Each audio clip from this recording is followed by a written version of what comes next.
ଯେତେବେଳେ ଗୋଟିଏ ସମାଜର ବିଶ୍ୱାସ, ତାର ପରମ୍ପରା ଆଉ ବଞ୍ଚିବାର ପୁରା ତରିକା ଉପରେ ବାହାରୁ ଆକ୍ରମଣ ହୁଏ, ସେତେବେଳେ କ'ଣ ହୁଏ? ଯେତେବେଳେ ଲୋକଙ୍କୁ ଲାଗେ ଯେ ତାଙ୍କର ପରିଚୟ ହିଁ ବିପଦରେ, ସେତେବେଳେ ପ୍ରତିକ୍ରିୟା କେତେ ଭୟଙ୍କର ହୋଇପାରେ।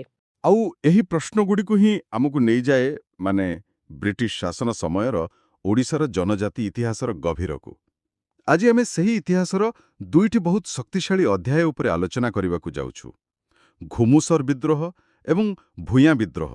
ହଁ, ଆଉ ଆମ ପାଖରେ ଯେଉଁ ଐତିହାସିକ ବିବରଣୀ ଅଛି, ତାକୁ ଆଧାର କରି ଆମର ଉଦ୍ଦେଶ୍ୟ କେବଳ ତାରିଖ କି ନାଁ ମନେ ରଖିବା ନୁହେଁ, ବରଂ ସେହି ବିଦ୍ରୋହ ପଛରେ ଥିବା ମଣିଷମାନଙ୍କର କାହାଣୀକୁ ବୁଝିବା, ତାଙ୍କର ଭୟ, ତାଙ୍କର ଆଶା ଆଉ ତାଙ୍କର ସଂଘର୍ଷ। ତେବେ ଚାଲନ୍ତୁ ଆରମ୍ଭ କରିବା 1835 ମସିହାରୁ ଘୁମୁସରର ସେଇ ପାହାଡ଼ିଆ ଅଞ୍ଚଳରୁ। ସେଇଟା ଥିଲା କନ୍ଧମାନଙ୍କର ଦୁନିଆ। ହଁ, କନ୍ଧମାନଙ୍କର ଦୁନିଆ। ଦେଖନ୍ତୁ, ଘୁମୁସର ଅଞ୍ଚଳ, ଯାହା ଆଜିର ଗଞ୍ଜାମ ଆଉ କନ୍ଧମାଳ ଜିଲ୍ଲାର ଅଂଶ, ସେତେବେଳେ ସତରେ ଏକ ଅଲଗା ହିଁ ଦୁନିଆ ଥିଲା। କେମିତି ଅଲଗା? ସେମାନଙ୍କର ଜୀବନଶୈଳୀ କେମିତି ଥିଲା ଯେ ବ୍ରିଟିଶମାନଙ୍କର ହସ୍ତକ୍ଷେପ ଏତେ ବଡ଼ ଗୋଟେ ବିସ୍ଫୋରଣ ସୃଷ୍ଟି କଲା? କନ୍ଧମାନେ ପ୍ରକୃତି ସହ ପୁରା ମିଶି ବଞ୍ଚୁଥିଲେ। ତାଙ୍କର ଜମି, ଜଙ୍ଗଲ ଆଉ ତାଙ୍କର ଦେବତା, ଏସବୁ ମିଶିକି ହିଁ ତାଙ୍କର ଜୀବନ ଥିଲା। ଆଉ ଏହି ଜୀବନର କେନ୍ଦ୍ରରେ ଥିଲା ଗୋଟେ ଗଭୀର ବିଶ୍ୱାସ, ପୃଥିବୀ ଦେବୀ ବା ତାରି ପେନୁଙ୍କ ସହିତ ଜଡ଼ିତ। ଆଉ ସେଇଠୁ ଆସୁଛି ମେଲିଆ ପ୍ରଥାର କଥା, ଯାହାକୁ ଏହି ବିଦ୍ରୋହର ମୁଖ୍ୟ କାରଣ ବୋଲି କୁହାଯାଏ। ଆଜିର ଦିନରେ ଏହାକୁ ଏକ ବର୍ବର ପ୍ରଥା କୁହାଯାଇପାରେ, କିନ୍ତୁ ସେତେବେଳେ କନ୍ଧମାନଙ୍କ ପାଇଁ ଏହାର ମହତ୍ତ୍ୱ କ'ଣ ଥିଲା? ଏଇଟା ବୁଝିବା ବହୁତ ଜରୁରୀ। ଆମ ପାଇଁ ଯାହା ହୁଏତ ଅମାନବୀୟ ଲାଗିପାରେ, ତାଙ୍କ ପାଇଁ ତାହା ଥିଲା ତାଙ୍କର ଅସ୍ତିତ୍ୱର ପ୍ରଶ୍ନ। ତାଙ୍କର ବିଶ୍ୱାସ ଥିଲା ଯେ ପୃଥିବୀ ଦେବୀ ମଣିଷ ରକ୍ତରେ ହିଁ ସନ୍ତୁଷ୍ଟ ହୁଅନ୍ତି। ଯଦି ତାଙ୍କୁ ବଳି ଦିଆଯିବ, ତେବେ ମାଟି ଉର୍ବର ହେବ, ହଳଦୀର ରଙ୍ଗ ଗାଢ଼ ହେବ ଆଉ ମହାମାରୀ ଦୂରରେ ରହିବ। ବାପ୍ରେ! ହଁ, ତେଣୁ ମେରିଆ କେବଳ ଗୋଟେ ପୂଜା ନଥିଲା, ସେଇଟା ଥିଲା ତାଙ୍କର କୃଷି କ୍ୟାଲେଣ୍ଡର, ତାଙ୍କର ସ୍ୱାସ୍ଥ୍ୟ ବ୍ୟବସ୍ଥା ଆଉ ତାଙ୍କର ସାମାଜିକ ସନ୍ତୁଳନର ଆଧାର। ଆଚ୍ଛା, ତାହେଲେ ଯେତେବେଳେ ବ୍ରିଟିଶ ସରକାର ଆସିଲା ଆଉ କହିଲା ଯେ ଏହି ପ୍ରଥାକୁ ବନ୍ଦ କରାଯିବ, ଏହା କେବଳ ଏକ ଆଇନଗତ ନିର୍ଦ୍ଦେଶ ନଥିଲା, ଏହା ଥିଲା ତାଙ୍କର ପୁରା ଜୀବନ ବ୍ୟବସ୍ଥା ଉପରେ ଏକ ସିଧାସଳଖ ଆକ୍ରମଣ। ଏକଦମ ଏମିତି ଲାଗିଥିବ ଯେମିତି କେହି ତାଙ୍କୁ ଦୁନିଆର ମୂଳଦୁଆକୁ ହିଁ ଧୋଲାଇ ଦେଉଛି। ଆଉ ଏହି ଆଘାତ ଉପରେ ଆଉ ଗୋଟେ ବୋଝ ଥିଲା ଅର୍ଥନୈତିକ ଚାପ। ବ୍ରିଟିଶମାନେ ନୂଆ ରାଜସ୍ୱ ନୀତି ଲାଗୁ କଲେ। ଖଜଣା? ହଁ, ଖଜଣା। ପାରମ୍ପରିକ ଭାବେ ରାଜାଙ୍କୁ ଫସଲର ଏକ ଛୋଟ ଅଂଶ ଦେଉଥିବା ଜନଜାତିଙ୍କୁ ଏବେ ନଗଦ ଟଙ୍କାରେ କଠୋର ଖଜଣା ଦେବାକୁ ପଡ଼ିଲା। ତେଣୁ ଗୋଟେ ପଟେ ତାଙ୍କର ଧାର୍ମିକ ବିଶ୍ୱାସ ଉପରେ ଆକ୍ରମଣ, ଆଉ ଅନ୍ୟପଟେ ପେଟ ଉପରେ ଲାତ। ଠିକ୍ ସେଇଆ। ପରିସ୍ଥିତି ତ ବିସ୍ଫୋରକ ହବାର ସ୍ୱାଭାବିକ ଥିଲା। ଏଭଳି ଏକ ସଙ୍କଟ ସମୟରେ ହିଁ ନେତୃତ୍ୱର ଆବଶ୍ୟକତା ପଡ଼େ। ଆଉ ସେତେବେଳେ ସାମ୍ନାକୁ ଆସିଲେ ଦୋରା ବିଶୋଇ। ସେ କିଏ ଥିଲେ? କୌଣସି ରାଜ ପରିବାରର ଥିଲେ କି? ନା, ଆଦୌ ନୁହେଁ। ଆଉ ଏଇଠି ଜନଜାତି ସମାଜର ସୌନ୍ଦର୍ଯ୍ୟ। ଦୋରା ବିଶୋଇ କୌଣସି ରାଜା ନଥିଲେ, ସେ ଥିଲେ ଲୋକଙ୍କ ଭିତର ଜଣେ। ତାଙ୍କର ଉପାଧି ଥିଲା ମାଳିଆ ବିଶୋଇ। ମାଳିଆ ବିଶୋଇ? ହଁ, ଯାହାର ଅର୍ଥ ହେଉଛି ପାହାଡ଼ିଆ ଅଞ୍ଚଳର ମୁଖ୍ୟ ଏଜେଣ୍ଟ ବା ସଂରକ୍ଷକ। ତାଙ୍କର କ୍ଷମତା ଥିଲା ଲୋକଙ୍କର ତାଙ୍କ ଉପରେ ଥିବା ଅତୁଟ ବିଶ୍ୱାସ। ସେ ଥିଲେ ଧର୍ମର ରକ୍ଷକ ଆଉ ସେମାନଙ୍କର ସ୍ୱାଭିମାନର ପ୍ରତୀକ। କିନ୍ତୁ ଗୋଟେ ମିନିଟ୍, ଆମ ଉତ୍ସରେ ଲେଖା ଅଛି ଯେ ବ୍ରିଟିଶମାନେ ତାଙ୍କୁ ଗିରଫ କରିନେଲେ, କିନ୍ତୁ ଆନ୍ଦୋଳନ ବନ୍ଦ ହେଲାନି। ତାଙ୍କ ପରେ ତୁରନ୍ତ ଚକ୍ରା ବିଶୋଇ ନେତୃତ୍ୱ ନେଲେ। ଏଥିରୁ ତ ଲାଗୁଛି ଏହା କୌଣସି ଜଣେ ବ୍ୟକ୍ତିଙ୍କ ଉପରେ ନିର୍ଭରଶୀଳ ନଥିଲା। ଏଇଟା ହିଁ ସବୁଠୁ ଗୁରୁତ୍ୱପୂର୍ଣ୍ଣ କଥା। ଏହା ଦର୍ଶାଉଛି ଯେ ଏହା ଦୋରା ବିଶୋଇଙ୍କ ବ୍ୟକ୍ତିଗତ ବିଦ୍ରୋହ ନଥିଲା। ଏହା ଥିଲା କନ୍ଧ ସମାଜର ସାମୂହିକ ଇଚ୍ଛାଶକ୍ତିର ପ୍ରତିଫଳନ। ନେତା ବଦଳିପାରେ, କିନ୍ତୁ ଉଦ୍ଦେଶ୍ୟ ସେମିତି ହିଁ ରହିଥିଲା। ଏହା ଏକ ପ୍ରକୃତ ଜନ ଆନ୍ଦୋଳନ ଥିଲା, ଯାହାର ମୂଳ ଲୋକଙ୍କର ହୃଦୟରେ ବହୁତ ଗଭୀରରେ ଥିଲା। ଆଉ ଏଥିସହିତ ରାଜନୈତିକ କାରଣ ବି ଥିଲା ନା, ଯେମିତିକି ଭଞ୍ଜ ଶାସକ ପରିବାରକୁ ହଟାଇ ଦିଆଗଲା। ହଁ, ନିଶ୍ଚୟ। ପାରମ୍ପରିକ ଭଞ୍ଜ ଶାସକ ପରିବାରକୁ କ୍ଷମତାର ହଟାଇ ଦିଆଯିବା ମଧ୍ୟ ଏକ ରାଜନୈତିକ ଶୂନ୍ୟସ୍ଥାନ ସୃଷ୍ଟି କରିଥିଲା। ଲୋକମାନେ ନିଜକୁ ଅସୁରକ୍ଷିତ ମନେ କରୁଥିଲେ। ତେବେ ଫଳାଫଳ କ'ଣ ହେଲା? ଏତେ ବଡ଼ ଜନ ଆନ୍ଦୋଳନର ପରିଣତି କ'ଣ ଥିଲା? ଦୁର୍ଭାଗ୍ୟବଶତଃ ସାମରିକ ଦୃଷ୍ଟିରୁ ଏହା ବିଫଳ ହେଲା। ବ୍ରିଟିଶ ସେନାର ଶକ୍ତି ଆଗରେ ଜନଜାତିଙ୍କର ପାରମ୍ପରିକ ଧନୁଶର ତିଷ୍ଠି ପାରିଲାନି। ଦୋରା ବିଷୋଇ ଗିରଫ ହେଲେ, ବିଦ୍ରୋହକୁ ନିର୍ମମ ଭାବରେ ଦମନ କରାଗଲା। କିନ୍ତୁ ଏହାର ପ୍ରଭାବ କିଛି ଥିଲା ନା ନାହିଁ? ବହୁତ ଦୂରଗାମୀ ଥିଲା। ଏହି ବିଦ୍ରୋହ ପଦାରେ ପକାଇଦେଲା ଯେ ବ୍ରିଟିଶ ଶାସନ କେବଳ ରାଜନୈତିକ ନୁହେଁ, ବରଂ ଏହା ସାଂସ୍କୃତିକ ସାମ୍ରାଜ୍ୟବାଦର ମଧ୍ୟ ଏକ ରୂପ। ଏହା ଦେଖାଇଦେଲା ଯେ ସ୍ଥାନୀୟ ସଂସ୍କୃତିକୁ ନ ବୁଝି ସଭ୍ୟ କରିବାର ପ୍ରୟାସ କେତେ ବିପଜ୍ଜନକ ହୋଇପାରେ। ତେବେ ଘୁମୁସରର ସଂଘର୍ଷ ଥିଲା ଧର୍ମ, ଅର୍ଥନୀତି ଆଉ ସାଂସ୍କୃତିକ ଅସ୍ତିତ୍ୱକୁ ନେଇ। କିନ୍ତୁ ପ୍ରାୟ 30 ବର୍ଷ ପରେ 1868 ମସିହାରେ କେନ୍ଦୁଝରରେ ଯେଉଁ ନିଆଁ ଜଳିଲା, ତାର କାରଣ ସମ୍ପୂର୍ଣ୍ଣ ଅଲଗା ଥିଲା।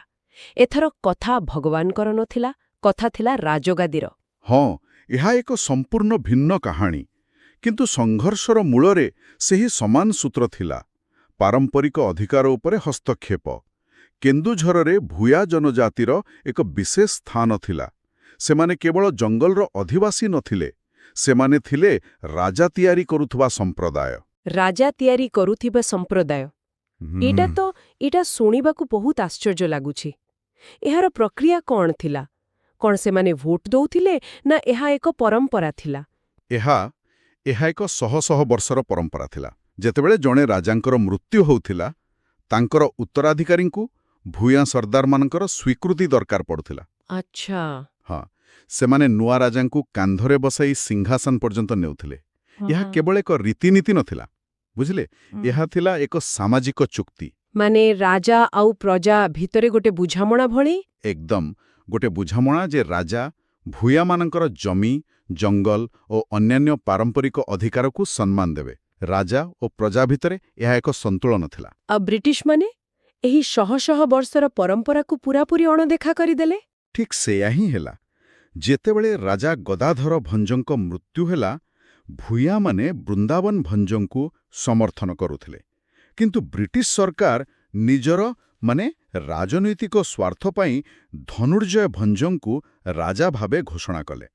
ଏହା ଭୂୟାମାନଙ୍କ ପାଇଁ ଗୋଟେ ଶକ୍ତ ଚାପୁଡ଼ା ସଦୃଶ ଥିଲା। ତାଙ୍କର ସବୁଠାରୁ ବଡ଼ ରାଜନୈତିକ ଅଧିକାରକୁ ଛଡ଼ାଇ ନିଆଗଲା।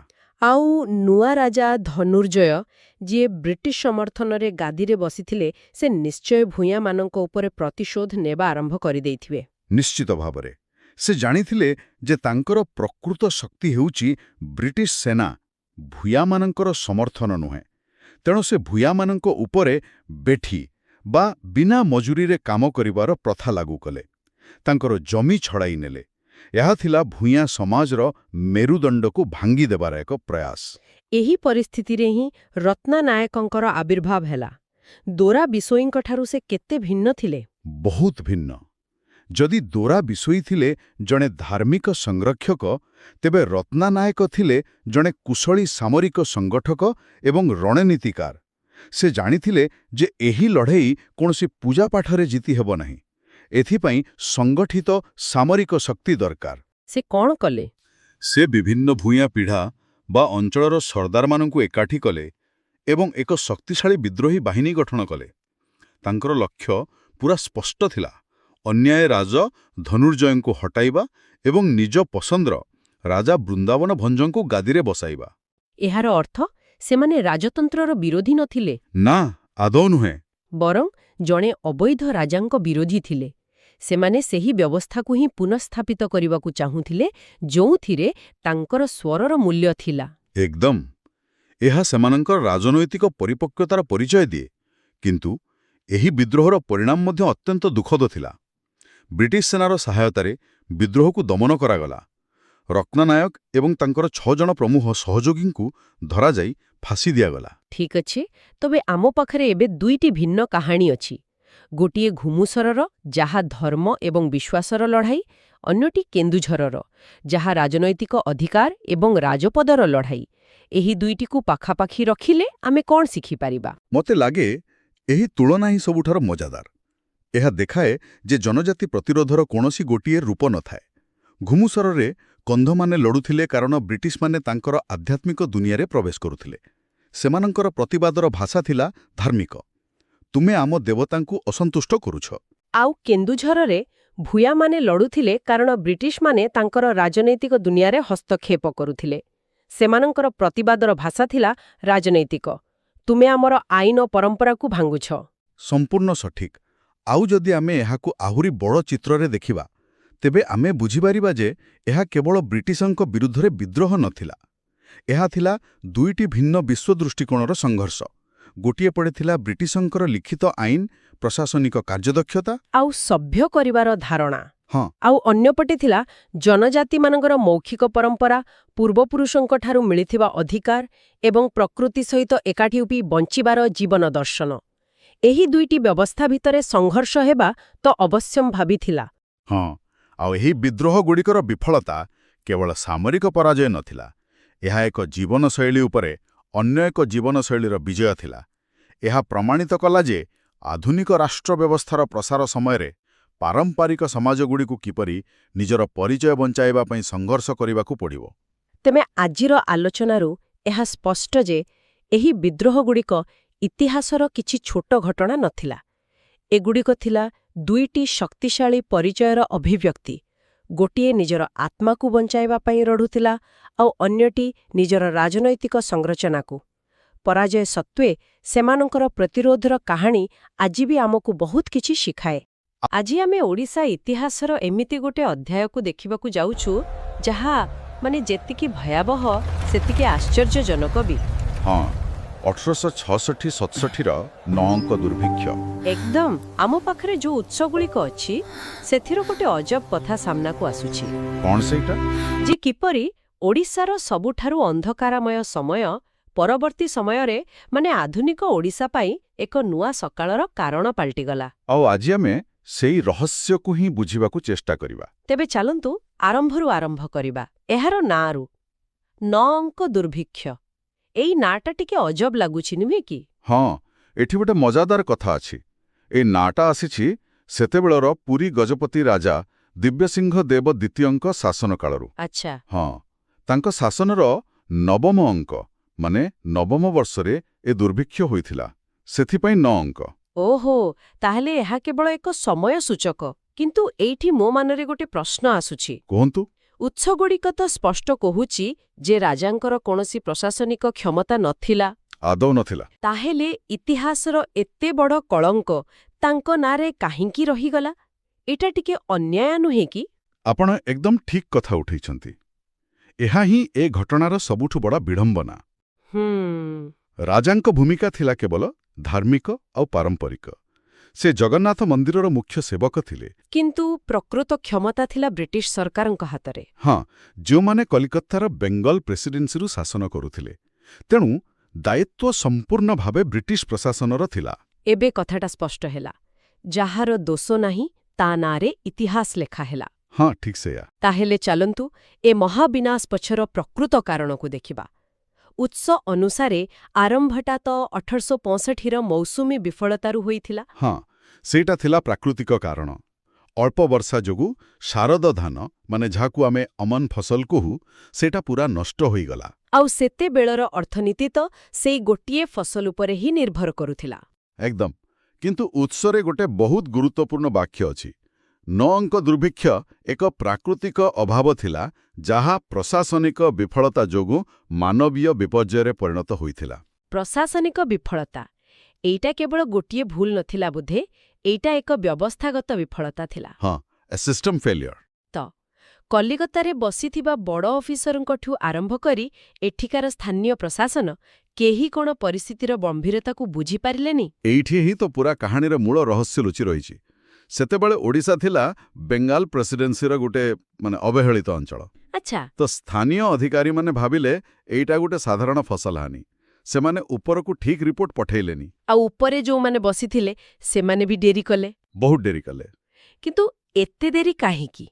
ଉତ୍ସରେ ବେଙ୍ଗଲର ତତ୍କାଳୀନ ଗଭର୍ଣ୍ଣର ସାର୍ ସେସିଲ୍ ବିଡନଙ୍କ ନାଁ ଅଛି। ତାଙ୍କର କ'ଣ ଭୂମିକା ଥିଲା ଏଥିରେ? ହଁ, ତାଙ୍କର ନିଷ୍ପତ୍ତି ହିଁ ସବୁଠୁ ଗୁରୁତ୍ୱପୂର୍ଣ୍ଣ ଥିଲା। ସେ ଜଣେ କଠୋର ପ୍ରଶାସକ ଥିଲେ, ଆଉ ସେ ଅହସ୍ତକ୍ଷେପ ନୀତିରେ ବିଶ୍ୱାସ କରୁଥିଲେ। ଲେସେ ଫେର୍, ସରକାର ବଜାର ମାଲ୍ୟରେ ମୁଣ୍ଡ ଖେଳିବେନି। ଏକଦମ।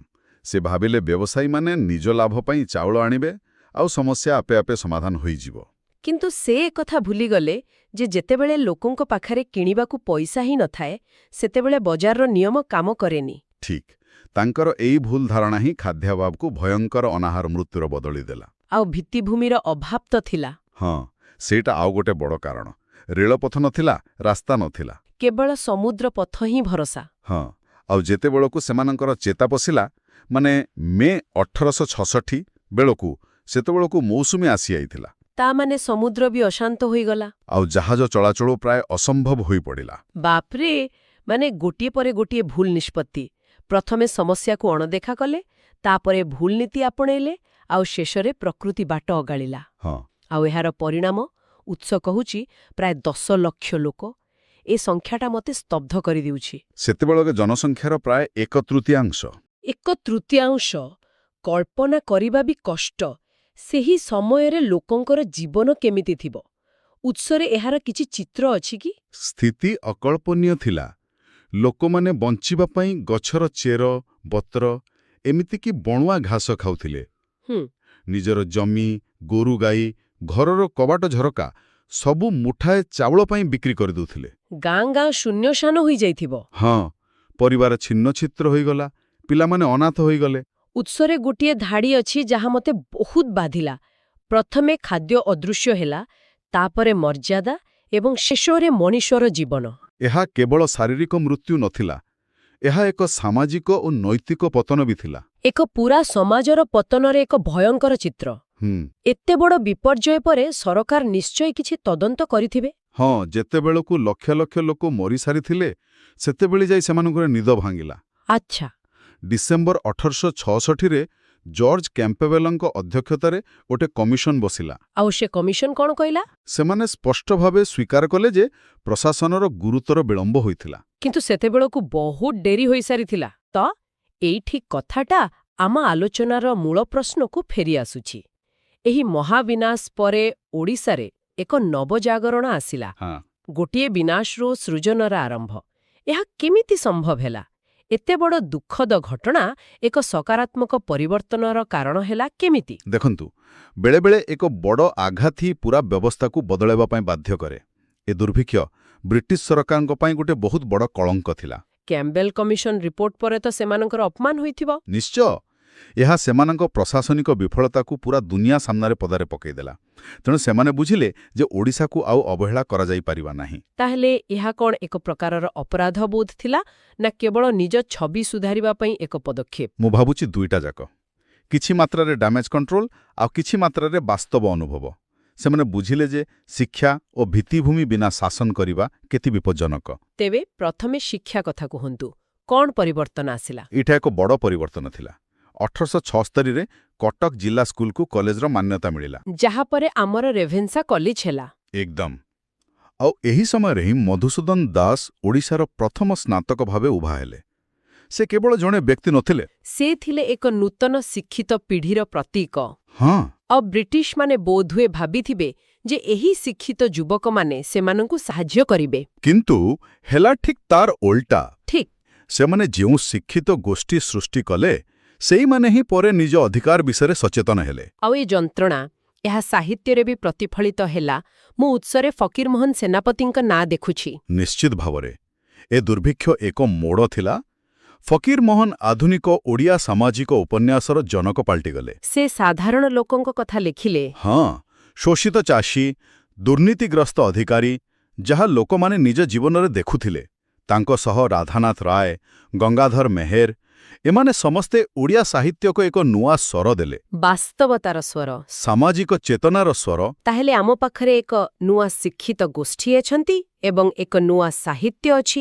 ଏହା ତ ରାଜନୈତିକ ଜାଗରଣ ପାଇଁ ବାଟ ଖୋଲିଦେଲା। ଆପଣ ଘଟଣାକ୍ରମକୁ ଠିକ୍ ଭାବରେ ଯୋଡ଼ିଛନ୍ତି। ଏହା ହିଁ ସବୁଠୁ ଗୁରୁତ୍ୱପୂର୍ଣ୍ଣ ପରିବର୍ତ୍ତନ ଥିଲା। ଶିକ୍ଷିତ ଓଡ଼ିଆମାନେ ଅନୁଭବ କଲେ ଯେ ନିଜ ଅଧିକାର ପାଇଁ ନିଜେ ହିଁ ଲଢ଼ିବାକୁ ପଡ଼ିବ। ଆଉ ତାର ଫଳସ୍ୱରୂପ ଉତ୍କଳ ସଭାର ଗଠନ ହେଲା। ହଁ, 1882 ମସିହାରେ କଟକରେ ମଧୁସୂଦନ ଦାସ ଓ ଗୌରୀଶଙ୍କର ରାୟଙ୍କ ଭଳି ବ୍ୟକ୍ତିମାନେ ଏହାର ନେତୃତ୍ୱ ନେଲେ। ଏହା ହିଁ ଥିଲା ଆଧୁନିକ ଓଡ଼ିଶାର ରାଜନୈତିକ ଚେତନାର ଆରମ୍ଭ। ଏହା ଥିଲା ଓଡ଼ିଆ ମକଙ୍କର ପ୍ରଥମ ରାଜନୈତିକ ସଂଗଠନ। ଆଉ ଏହା ସହିତ ଧୀରେ ଧୀରେ ରେଳପଥ ନିର୍ମାଣ ବି ଆରମ୍ଭ ହେଲା। ତେବେ ଏ ସବୁର ସାରାଂଶକୁ ଯଦି ଆମେ ଦେଖିବା ତାହେଲେ ଗୋଟେ ଦୁର୍ଭିକ୍ଷ ଯାହାର କାରଣ ଥିଲା ପ୍ରଶାସନର ଅବହେଳା, ସେଇ ଦୁର୍ଭିକ୍ଷର ଭଗ୍ନାବଶେଷରୁ ହିଁ ଆଧୁନିକ ଓଡ଼ିଶାର ମଞ୍ଜିବୁଣା ହୋଇଥିଲା। ଠିକ୍ କହିଲେ, ଏହା ପ୍ରଶାସନିକ ଉତ୍ତରଦାୟିତ୍ୱର ଏକ ବଡ଼ ଶିକ୍ଷା। ଆଉ ଏହା ମଧ୍ୟ ଦର୍ଶାଏ ଯେ କିପରି ଏକ ବଡ଼ ସଙ୍କଟ ଏକ ଜାତିକୁ ନିଜ ପରିଚୟ ପାଇଁ ସଚେତନ କରାଇପାରେ। ଶେଷରେ ଆମ ଶ୍ରୋତାମାନଙ୍କ ପାଇଁ ଏକ ଚିନ୍ତନୀୟ ପ୍ରଶ୍ନ ଛାଡ଼ିଯାଉଛୁ। ଆଜିର ସମାଜରେ ଆମେ ଏଭଳି ଦୁର୍ଘଟଣାରୁ ମିଳିଥିବା ଶିକ୍ଷାକୁ କେବଳ ମନେ ରଖିଲେ ହେବ, ନା ନୀତି ନିର୍ଦ୍ଧାରଣରେ ଏହାକୁ ସକ୍ରିୟ ଭାବେ ସାମିଲ କରିବା ଦରକାର? ବିଶେଷ କରି ଯେତେବେଳେ କ୍ଷମତାର କେନ୍ଦ୍ର ସାଧାରଣ ଲୋକଙ୍କଠାରୁ ବହୁତ ଗୁରୁତ୍ୱରେ ଥାଏ, ସେତେବେଳେ ସେମାନଙ୍କ ସ୍ୱରକୁ ଶୁଣିବାର ଗୁରୁତ୍ୱ କେତେ ଅଧିକ?